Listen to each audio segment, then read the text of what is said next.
Om Swastiastu. Assalamualaikum warahmatullahi wabarakatuh. Salam nama budaya, salam kebajikan, dan salam harmoni.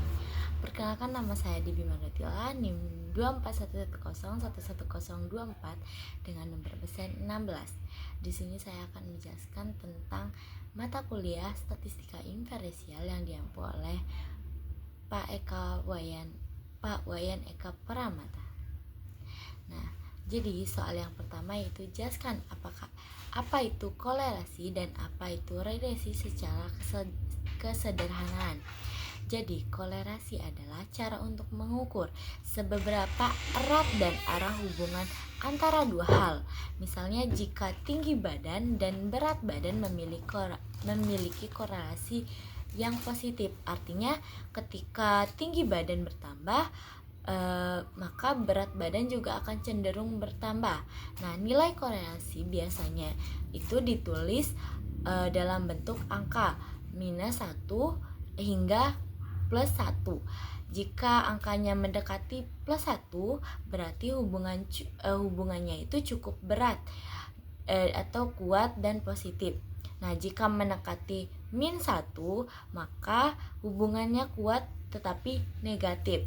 Nah, jika mendekati 0, maka kedua hal tersebut tidak saling terikat.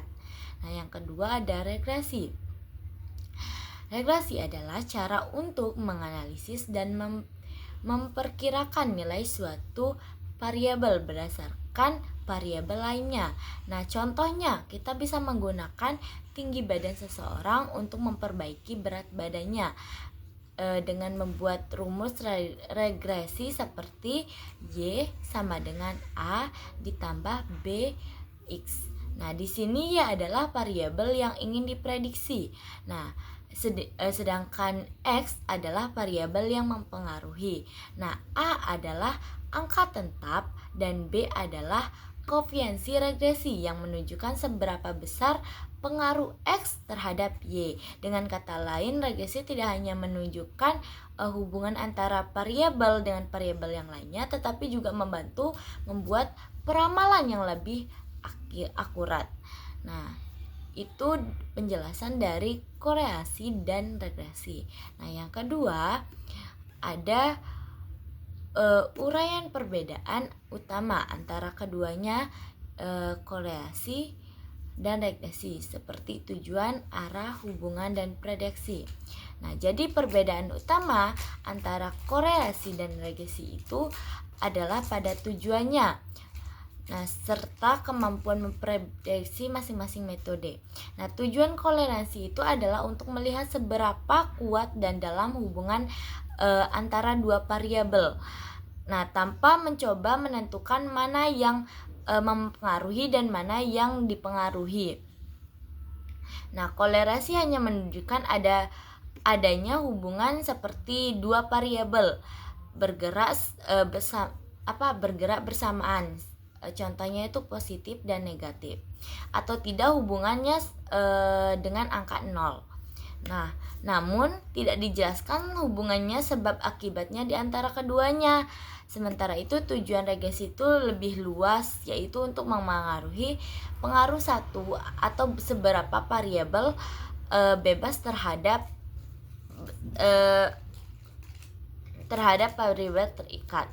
Nah, terus selanjutnya dari segi arah hubungan. Nah, kolerasi itu bersifat simetris. Artinya tidak ada penjelasan tentang hubungan sebab akibat variabel X dan Y. Nah, dilihat dari variabel X dan Y itu sama-sama bisa saling mempengaruhi satu sama lain. Jadi menjadi penyebab langsung kolerasi menyatu. Nah, sementara regresi bersifat asimetris, yaitu dia memiliki arah yang jelas. Nah, yaitu dari variabel independen ke variabel terkaitnya itu bebas.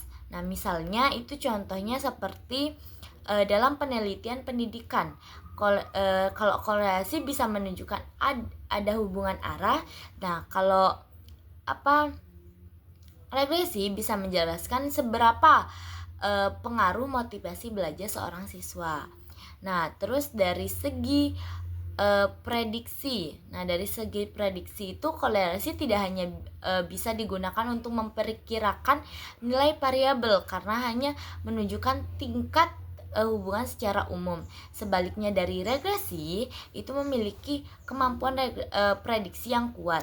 Nah, jadi nilai variabel dari keduanya itu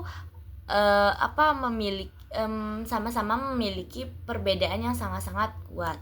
Nah, contohnya jika ada hubungan independen dari nilai variabel itu, maka regresi itu bisa diperkirakan beberapa nilai ujian yang akan diperoleh oleh siswa jika belajar.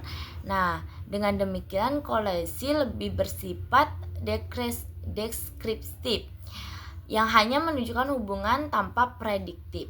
Nah, begitu. Itu aja penjelasan dari nomor kedua. Nah, yang nomor ketiga itu ada jelaskan kapan penelitian menggunakan kolerasi dan kapan menggunakan regresi dalam penelitian. Nah, penelitian menggunakan analisis kolerasi itu ketika tujuannya adalah untuk mengetahui apakah ada hubungan dari dua variabel itu, atau misalnya dua variabel itu memiliki tujuannya itu lebih. Nah, serta seberapa kuat hubungan tersebut tanpa bertujuan untuk menentukan arah yang mempengaruhi atau memprediksi nilai variabel tertentu. Nah, jika kolerasi cocok untuk digunakan ketika penelitian, maka tingkat keterikatan antara dua variabel secara umum ini memiliki tingkat yang sangat kuat. Contohnya seperti untuk melihat apakah motivasi belajar hubungan dengan prestasi akademik itu siswa terpengaruhi, atau apakah tingkat stres mempengaruhi kepuasan kerja seseorang yang mengalami gangguan kesehatan mental. Nah, sementara itu, analisis regresi itu digunakan ketika penelitian ingin memahami hubungan sebab akibatnya antar variabel serta memprediksi nilai satu variabel berdasarkan variabel lainnya. Nah, regresi ini dipilih ketika penelitian ingin mengetahui seberapa kontribusi variabel independen terhadap variabel yang lainnya dan juga memprediksi hasil variabel tersebut. Nah, contohnya peneliti menggunakan regresi ini untuk mengetahui sejauh mana gaya belajar dan motivasi siswa itu mempengaruhi keadaan kelas. Nah, sedangkan kolerasi itu digunakan untuk melihat hubungan tanpa arah dan tanpa prediksi siswa gitu. Nah, jadi kesimpulan dari penjelasan ini itu ada di nomor 4, yaitu bahwa analisis kolerasi regresi itu memiliki peran yang berbeda tetapi saling terikat dalam penelitian kuantitatif. Kolerasi digunakan ketika penelitian ingin berusaha menentukan pengaruh atau membuat prediksi antara dua variabel tersebut. Baik, itu saja penjelasan dari kolerasi dan regresi saya.